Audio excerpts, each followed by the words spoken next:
welcome to today's YouTube video. Hey guys, what's poppin'? Hope everyone is doing good.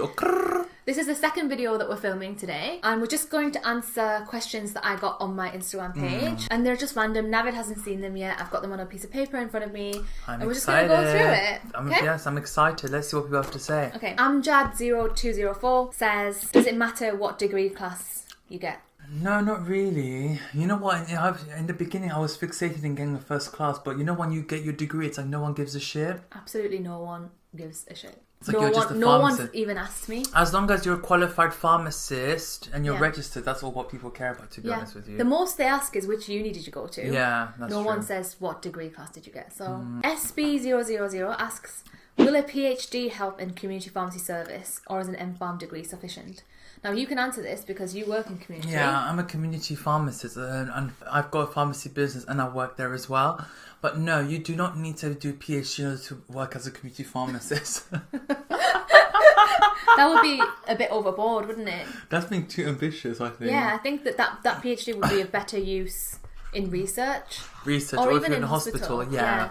Look, guys, if you want to do community pharmacy is more like business orientated pharmacy. You can think of it. It's more like if you're interested in having your own pharmacy business, it's more about business minded kind of a thing. You don't need a PhD. That you just need to be smart, clever, and just know what you're doing and make customers happy.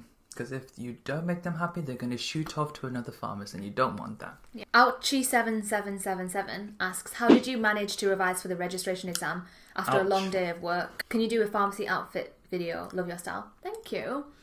Did you even revise after work? Yeah, I had to push myself. I'll be honest with you. Yeah, after work, after work, I had to revise because I was panicking. So did you just come home straight from work and then eat dinner, watch a bit of TV, watch my Ellen DeGeneres show, and after watching the Ellen DeGeneres show, just getting that motivation, and then going back to my room, closing the door with a cup of warm tea or hot chocolate and studying. That was my life. How many hours did you do? 3 hours. Every night? Yeah, it was like hell. That sounds just like you. Guys, pre-reg is going to be like hell.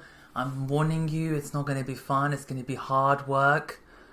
I don't know, it's difficult. Well, how did you find it? For the first half of the year, I didn't do any work. But then after that, I had to have a nap. I'd actually work, come home and sleep for 2 hours, get up and then work. And I would do about 2 hours.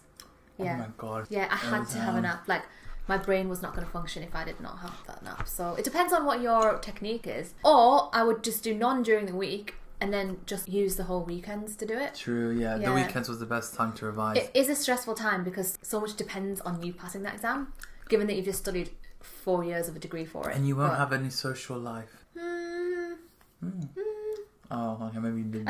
I think this one might not have, but I definitely really I had to have a social life to keep sane. So I would do once a month a trip to London. Nadia MMH asks, if you could go back, what would you have done differently at uni or pre-reg? Personally, I wouldn't do anything differently because I feel like every step that you take is like a learning step and a journey. You learn something. It's more like a climb. I don't think I regret anything. I think it's just a learning step to everything. Yeah, same. Keiki Brokalu asks, do you know any non-British pharmacists who work in the UK? Is it easy to get a job as a foreigner? Do you know any non-British pharmacists? Actually, I do know quite a few. I think you can do it. I think as long as you have good English skills and that you're confident and you know your stuff, then of course. I think you'll always find opportunities where you go looking for them. And I think a lot of people are like, oh my god, no, there's not enough jobs for pharmacists or whatever. No, that's not true. But I think that you just need to get out there, get your face out there, get people to know you, and there'll always be opportunities. And remember, it's all about networking and knowing people. Which this one's super good at. Like, it's his talent, yeah. The Fit Pharmacist asks, what experiences can make a pharmacy student... Oh, I like that username, the Fit Pharmacist. Oh, you must be fit then. What experiences can make a pharmacy student stand out? So putting yourself more like exposing yourself more into like pharmacy, like community hospital industry, getting more exposure. The more knowledge, the more experience you have, the better. The diverse experience, I think. Yeah, the diverse experience. So some in community, some in hospital, some in industry. Mishun03 asks, why did you become a pharmacist? I did so I wanted to do pharmacy, then I wanted to do dentistry, and then I was like, no, actually pharmacy. Oh, really? And I've never wanted to do medicine. I've never ever in my life wanted to do medicine. I don't want to release bad news to people. I don't want to do PRs. The reason I became a pharmacist was actually because I thought it was all about memory and spelling. Because I thought you had to be really good at memorising stuff and spelling stuff.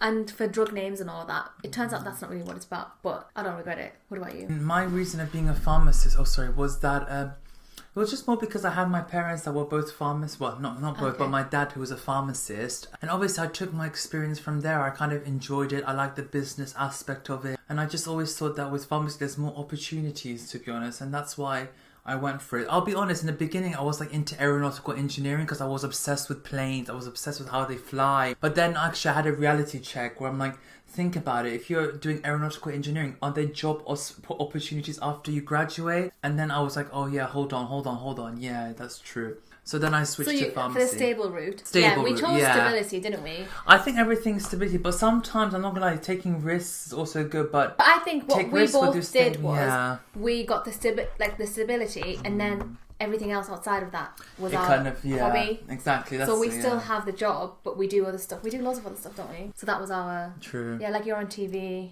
You like to do your blogs. And she's amazing that she's helping you guys all out with giving you amazing, really... advice, because everything is genuine and true. HXNA asks, is community as bad as people say? And you're the one who can answer this because you're a community pharmacist. Community is not as bad as it is, but I have to be honest, it's very, very stressful. Sometimes it can give you anxiety.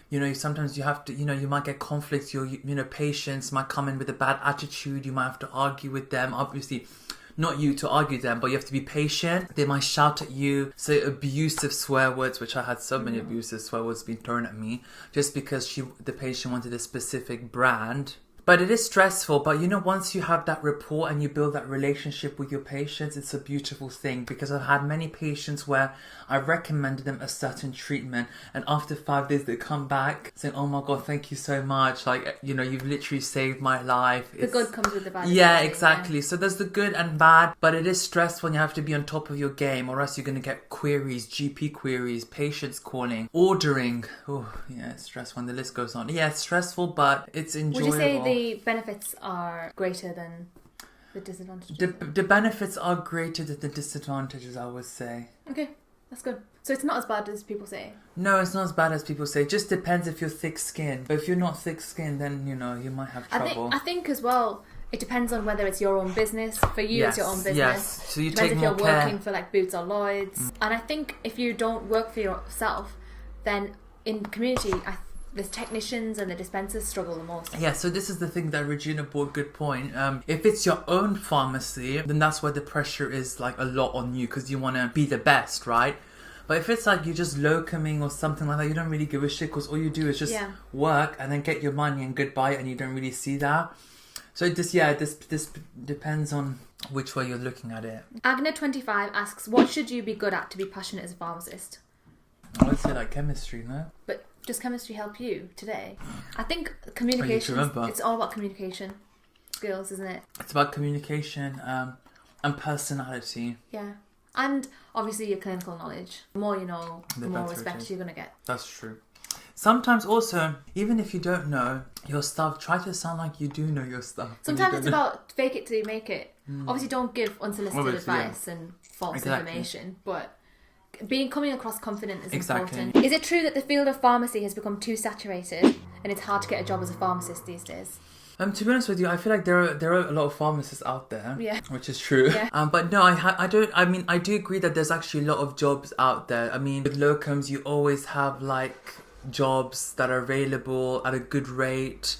It could vary from £20 to £25, which is quite a good money, playboys or play girls. There's always jobs out there. That's the good thing of being a pharmacist. I agree. I think that it's about the abundance mindset. Yeah. And I think once you're in. Once you know people, they can refer you to other people. And it's about your networking skills as well. So, yeah. It's all about networking, you guys. Remember that. Just put your personality out there and don't be shy. Okay. Runa B asks, is there stability in locuming full-time?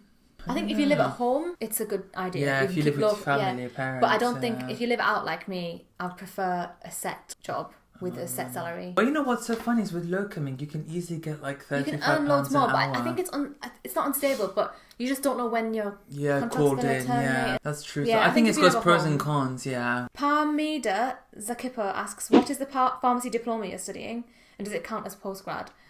It's more like just a on-the-job diploma. I don't think it is postgrad and you class as a student, but it's not classed as like a postgraduate degree. It's more like a little add-on to your pharmacy thing, to your title. And the hospital pays for mine, so it's just a little bit of extra studying, really. Anonymous, she didn't want her name in it, asks, how do you prepare and keep up with clinical knowledge? So how do you keep up your clinical knowledge as a community pharmacist? Okay, he doesn't. CPPE. Yes, CPPE, yeah.